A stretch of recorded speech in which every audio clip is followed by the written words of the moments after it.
पंकज त्रिपाठी की criminal justice का एक अलग ही फैन बेस है। फैंस माधव मिश्रा को स्क्रीन पर देखना पसंद करते हैं। सीरीज जियो हॉटस्टार पर रिलीज हुई है, लेकिन अभी इसके सिर्फ 3 ही एपिसोड रिलीज किए गए हैं। धीरे धीरे एक एक करके आगे के एपिसोड आएंगे।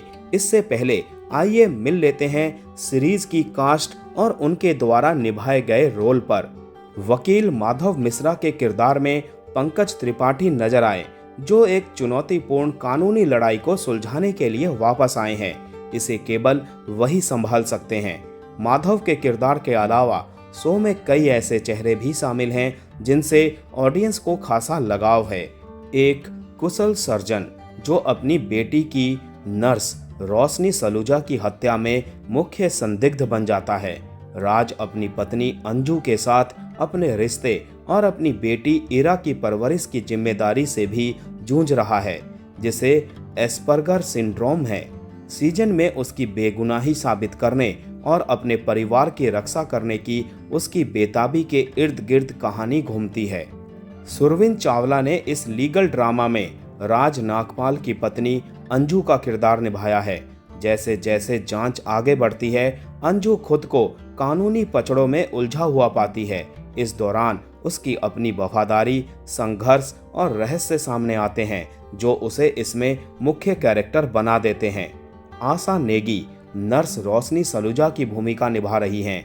इस नर्स की हत्या हो जाती है और यहीं से सीरीज की कहानी शुरू होती है। उनका किरदार हालांकि अब जीवित नहीं है, लेकिन कहानी के रहस्यपूर्ण खुलासे में महत्वपूर्ण है। उसे किसने और क्यों मारा, ये जानने के लिए ये शो तो देखना पड़ेगा दोस्तों। Criminal justice a family matter season 4 में खुशबू अत्रे एडवोकेट माधव मिश्रा की पत्नी रत्ना मिश्रा के रूप में लौटी हैं। हालांकि उनकी भूमिका कानूनी मामले में केंद्रीय नहीं है, लेकिन रत्ना की उपस्थिति माधव के निजी जीवन की झलक दिखाती है, जो सीरीज को भावनात्मक गहराई देती है। बरखा सिंह ने शिवानी माथुर का किरदार निभाया है, जो एक रहस्यमयी लेकिन महत्वपूर्ण व्यक्ति है।